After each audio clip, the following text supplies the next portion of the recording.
They'll use something called FOG, F-O-G, and that stands for fear, obligation, and guilt. Fear, obligation, guilt. And you need to understand they'll typically have one primary currency when they deal with these things. It's either fear, obligation, or guilt.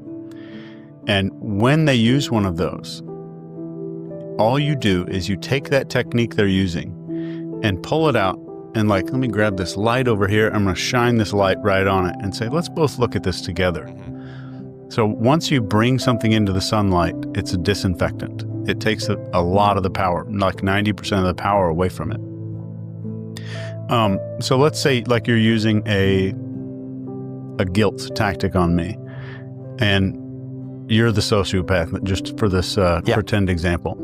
I might say something like, Adam, I can tell that it sounds like you're very passionate about this, but I could be totally wrong, and I probably am, but it sounds like you're wanting me to feel guilty for not helping you with that report.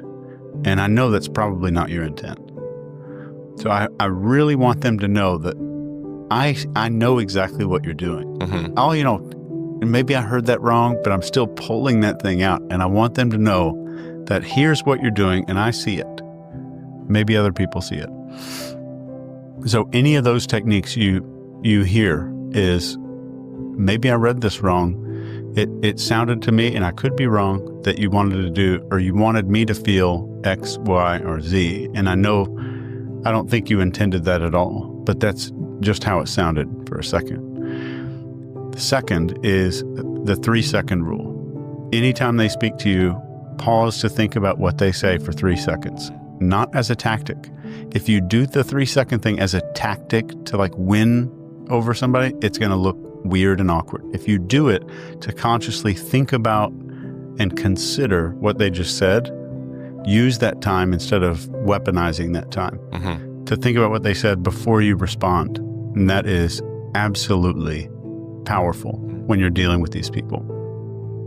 The final one is, the final one I'll talk about here, when they say something that's like gaslighting, manipulative, maybe using fear and obligation together, they're kind of like in this really run-on sentence, which you typically hear, especially with gaslighters, a very run-on sentence. Ask them to repeat it. So the more they repeat it, they have to go back and gaslight again. Yes. Ask them to do it again.